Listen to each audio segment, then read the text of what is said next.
kahoy. Ha, Hiromi? Sige. Oh, saan ka pupunta?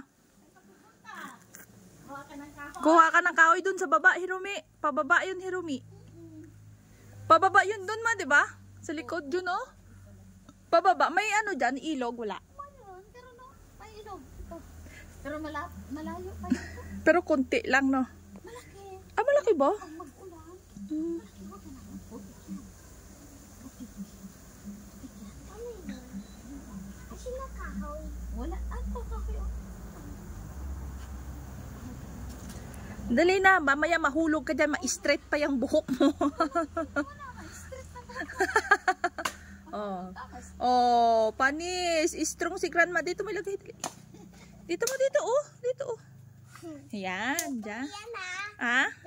Loto. Loto ng gatong. Panggatong yan. Gatong yan. Dali na, oh. Gusto ka ba magtira dito, Hiromi? Dito ka na daw titira, sabi ni grandma. Kaya pa, yung alis ako. Mamaya na, alis ako. Ayaw dito kasi may ilog. Walang papasok ilog.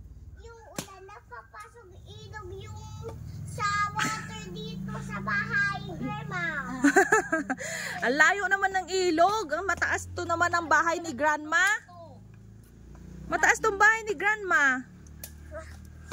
Sa Manila, papasok ng tubig sa bahay nyo. Diba? Oh, putin mo to. Oh, butang dito. Lagay mo to. Yan, yan. Galing ni Rumi, ah. Good. Galing ng bibi namin. Ang makaintindi ng magawa ng probinsyano. Para masanay ka kung anong buhay dito, Hiromi. Ganun ang tatay mo. Hiromi, si tatay mo na malaki dito. Kami may short dito sa ilog. May shark? Walang shark dyan. Ligo tayo ilog. Ha? Ligo tayo ilog. Wala, malayo yun. Malayong ilog. Pagod punta kasi malalim yun. Punta ta dito kay Gunggong. Punta ta kay Gunggong. Pag magsaka namin ng lubi. Ayun! Malaki! Malaki. Pag magsaka ng lubi, punta ta dito. Pag kumain ka ng itong, no? Ayun. Lagay mo dito. Lagay mo dito. Tara. Ito. Oo. Ayan pa.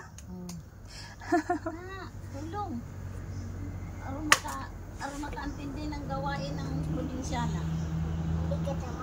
Mabigat naman. Oh, ayos na. Tapos na. Tapos na ta.